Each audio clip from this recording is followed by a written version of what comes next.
Here at USTE 2023, Axial is here. Here is Mr. Matt himself. Dude, you're awesome, man. We're gonna take a look at these trucks. He's got some nice stuff, so yeah. All right, so the new hot thing, the Pro. Yep, the Pro's kind of the show stealer for us. Our hottest new release. This is about a week old, but people are already getting them, so we're ahead of schedule, making people a lot of people happy. Completely new design. These are going to be the must-have axles. These are steel axle tubes, flat rail chassis, low center of gravity, new shocks, new transmission, new motor mount. Basically, if it's on the truck, it's new. Yeah. One of the big deals, besides the whole low center of gravity design, is the 40% underdrive to the rear that's selectable. You can set it up with a servo or manually. So if you run a comps and you aren't allowed a servo, you can manually adjust it ahead of time. So if you take a look at the course you're going to run and it's super technical with tight turns, undercuts that you got to climb, put it in 40% underdrive. If it's one of those faster courses where you're racing the clock more than the obstacles, put it in 1-to-1 and you'll be able to speed through. And if you're a trail guy and you're not doing comps and you got long runs like we see on these trails here today, put it in 1-to-1 until you get to an obstacle, and you can have that on your servo and be selectable. A lot of options. This thing could really do it all. These axles, because they're a multi-piece design, the steel tubes are super realistic, but you're going to see people making narrow ones, wider ones. We know people are going to do this. We made sure the mounts line up with the frame rails, so you'll see people getting really ingenious, and that's what makes this hobby awesome. And we try to embrace that. You'll see people putting leaves on these because these removable mounts, absolutely, you notice they line right up.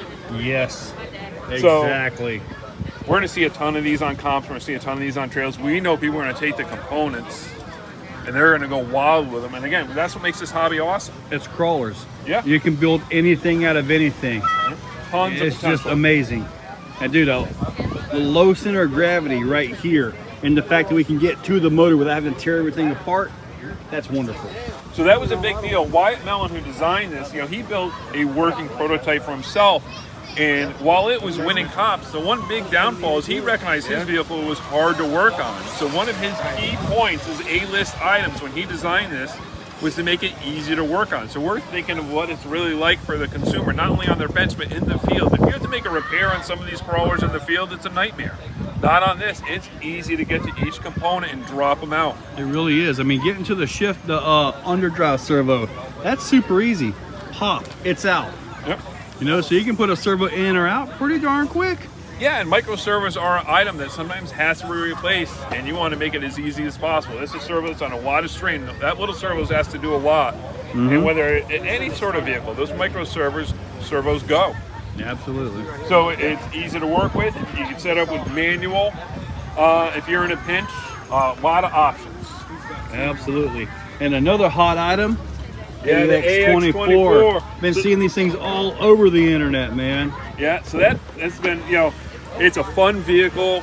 This is what happens. You really listen to the consumer. People love the articulation. I set up like my comp, 124 scale, not a ton of articulation. But we know people want that stuff that flexes out.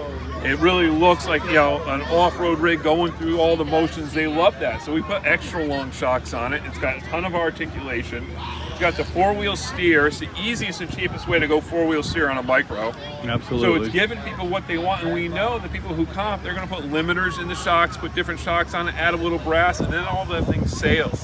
Right. You start tweaking it, tons of available options already because it uses so much of the existing SCX24 components, the drivetrain, the axles.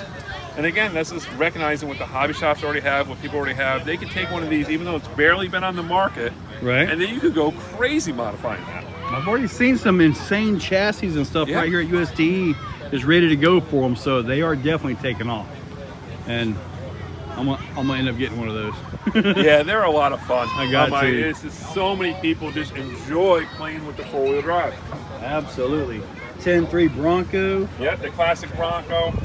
This is a 10.2. Yeah, 10.2 project vehicle. You can read about that on axialadventure.com. Man, that raw builder's kit, I still build with that kit. It's one of my favorites. Dude. So it's phenomenal, especially with lightweight vehicles. Yep. 4 pounds, 4.5. dude, they drive so good. Yeah, so even with a little bit of brass, this thing's under 5 pounds. You don't Really? break a lot. Under 5 for this? Yeah, feel that, and that's got a little bit of brass on it.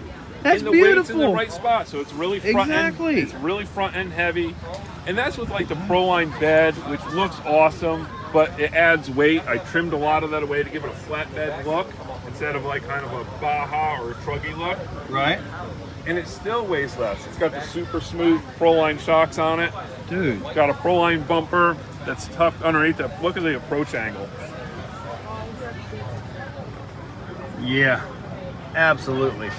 So, and that just goes back to that raw builder's kit. It's just so much fun and so much potential. Yeah, dude, I built my original super light, which was under 4 pounds, was off of a raw. That's awesome. The raw SX2. I found a $16 carbon chassis on Amazon. I just cut everything off of it, man. And that truck, when I built that, everybody was doing 10, 12 pound trucks. I went the opposite direction, and dude, I've never went back. Yeah, and you break a lot less stuff. And you don't need as much power, you don't need as much battery, you don't need as much anything. It works. So Absolutely. man, get me one of those 2 big honchos. Oh yeah, such a hit. I will have another SCX6 project. Man, absolutely phenomenal. I am glad to have you here. And dude, absolutely awesome. We're thrilled. Thank you very much, guys. Thanks Yes, to sir. everyone. Yes, sir.